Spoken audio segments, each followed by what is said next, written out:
تراکتور چقدر کم تعداد هستن مدافعین سپاهان. یه لحظه برخورد اونجا به وجود میاد، خطرناک. بازیکن جوان زده، حالا ارسال انجام میده روی دروازه، یک ضربه سر توی دروازه گل برای موقعیت برای تراکتوری ها روی دروازه، یک ضربه سر خطرناک که سوکیتا نباید اجازه بدن پاس بده. حالا این کار انجام میشه و توی دروازه تراکتوری ها بازی رو به شجاعی خطرناک است.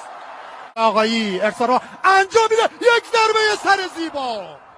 موقعیت هست، یه بار دیگه موقعیت برای بازی دروازه، توی دروازه گل دوم برای سپاه. گل صاحب توپ شد، یه پاس خوب میده، فرصت برای دانیال اسماعیلی فر. چه گلی زد دانیال اسماعیلی فر. نه خیر، مثل که اون بازی